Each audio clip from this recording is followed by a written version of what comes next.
Gold, the noblest of metals, has been coveted by civilizations throughout history. However, finding it is not merely a matter of luck, but rather understanding the geological processes that concentrate it in different types of ore deposits. From alluvial sediments to complex tectonic structures, each deposit type has its own story and presents unique challenges for exploration and mining. Alluvial, orogenic, epithermal, gold porphyry, Carlin type, and intrusion-related gold deposits represent different formation pathways and require specific approaches for their discovery and evaluation. How do we identify these deposits? What factors influence their estimation and exploitation? In today's episode of the GeoEstima Podcast, we will continue our section focused on mineral deposits. We have already covered copper porphyries and IOCG deposits. Now it's time to discuss gold deposits, as we continue our conversation and learning about the geo-mining and metallurgical business in Chile and around the world. As we have done in each chapter, we will start with a brief explanation of the different types of gold deposits and their characteristics. Orogenic gold deposits represent 40% to 45% of the world's gold production. They are formed in deep crustal zones between 6 and 60 km depth, along convergent tectonic margins associated with green schist or amphibolite metamorphic facies. These deposits result from fluids generated by the process of volatile removal during metamorphism. Generally, they occur with strong structural control, such as shear zones, stratigraphic levels, fold limbs or hinges, and are emplaced in different regions associated with Archean cratons or Phanerozoic orogenic belts. In Archean cratons, notable examples include the Yilgarn craton in Australia, where Kalgoorlie is located, the Superior Province in Canada, where we find Timmins, Val-d'Or, and Red Lake, and the Tanzania craton that hosts the Lake Victoria goldfields. Proterozoic argons are found in West Africa and the Guiana Shield located in Venezuela, Suriname, and Guyana. Phanerozoic belts include the Mother Lode in the USA and Barkerville in Canada.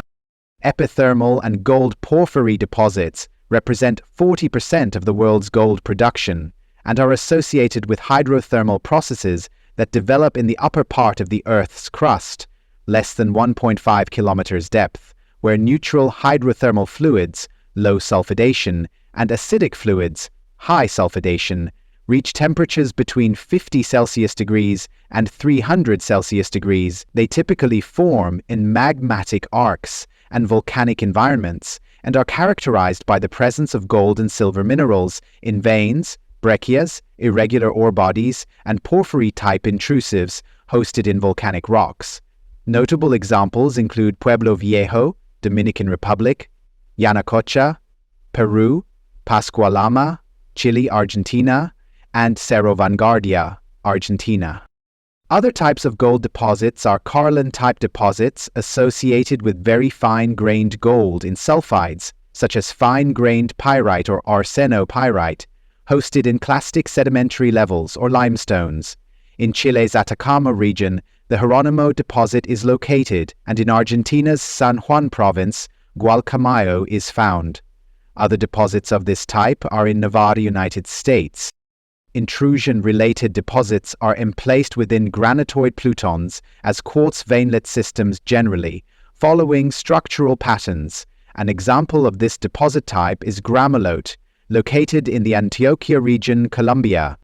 Finally, alluvial gold deposits are accumulations of gold particles that have been eroded and transported by geological agents, such as water.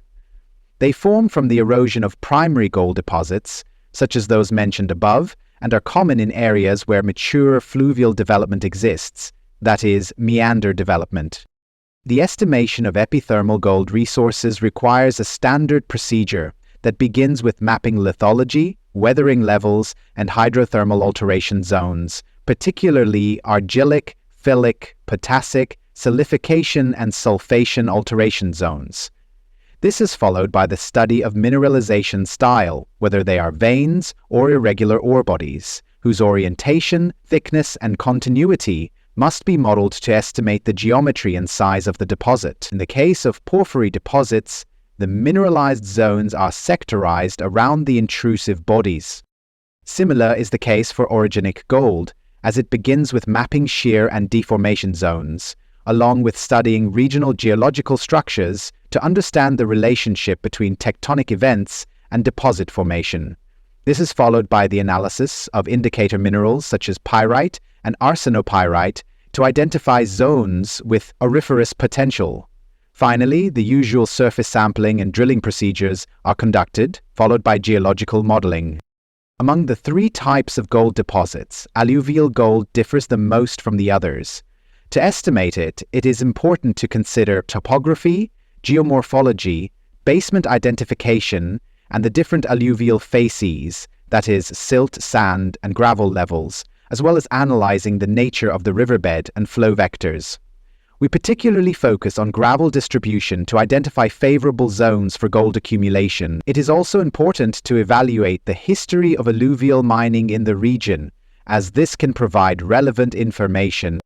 The exploration of epithermal gold resources begins with mapping to identify shear structures, such as duplexes or extensional fans, and hydrothermal alteration zones. Surface sampling is conducted, followed by geophysical studies. In the case of orogenic gold resources, mapping is focused on shear zones associated with tectonic events.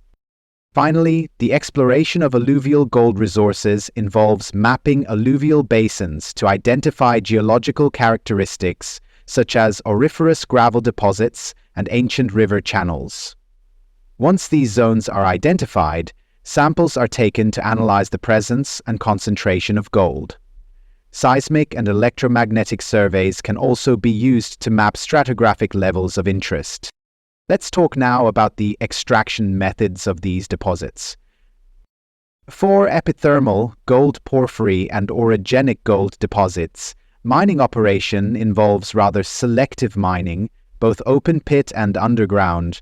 Once this material is extracted and transported, metallurgical methods such as grinding are used, followed by gravitational concentration or flotation, and then autoclave leaching or heap leaching via cyanidation. Alluvial gold is mined through dredging and excavation. The alluvial material is extracted and processed in the same dredges to recover gold through gravitational concentration. This concludes our chapter on gold deposits. In the next episode, we will continue discussing mineral deposits, and it will be time for volcanic massive sulfide deposits. We invite you to stay tuned for our next chapter, where we will continue our conversation and learning about the geomining and metallurgical business in Chile and around the world.